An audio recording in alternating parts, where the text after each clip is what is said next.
In the upcoming film titled 28 Years Later, Sony Pictures gave a select group of journalists from New York City a sneak peek and the chance to meet its Oscar-winning director.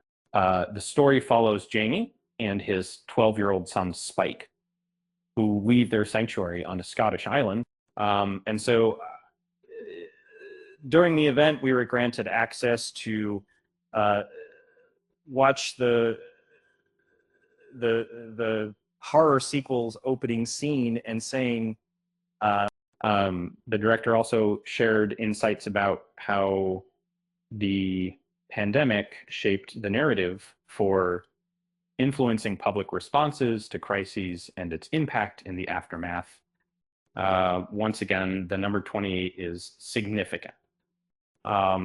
It was a fascinating aspect was that it had been 28 years since the first COVID outbreak.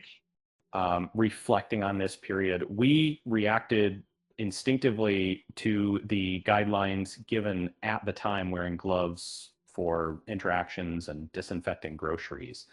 Uh, um, and it was over time our behavior adapted to the situation of the world. And in the initial film, it was curly cautious. In the initial film, characters are extremely cautious, fearful of any form of blood contamination.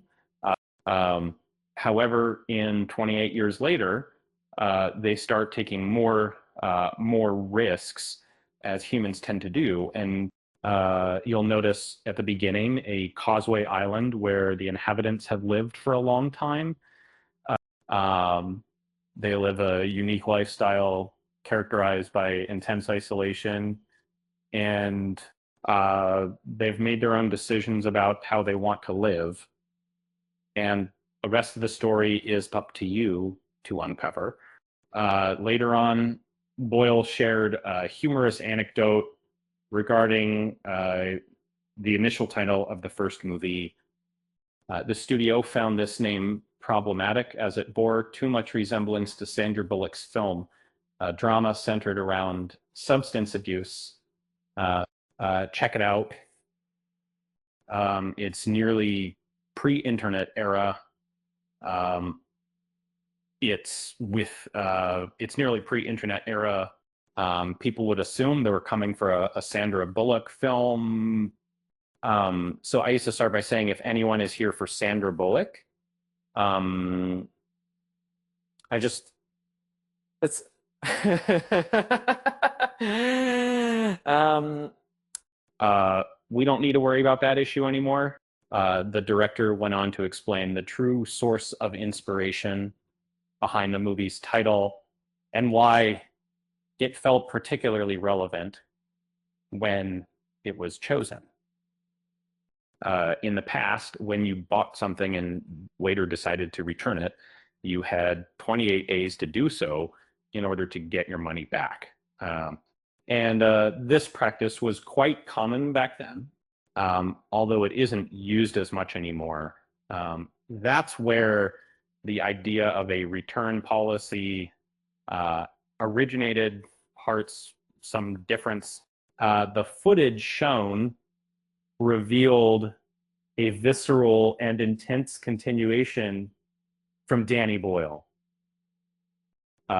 After providing more specific information, Danny Boyle discussed shooting movies on Holy Island or Lindisfarne, wrapping up his presentation. Earlier, Roman Polanski had utilized the same location for filming Cul-de-sac back in 1966. This place is home to roughly 150 residents, making it a popular tourist destination. However, due to the tides, it becomes deserted during certain times.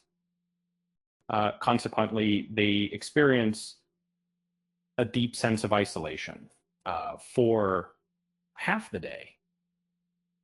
The other half, they thrive in an atmosphere reminiscent of bustling Rome with tourists flooding in uh, and speaking hyperbolically. The audience wasn't just impressed, they were absolutely blown away by the trailer. Um, the anticipation and excitement you'll feel when the movie hits the big screen is going to be even more intense. No spoilers here, but let me tell you, the footage we saw was raw, gripping, and a perfect extension of the storyline. So get ready for 28 years later, set to hit theaters on June 20th, courtesy of Sony Pictures. Uh, um, Expectations should be sky high for this one.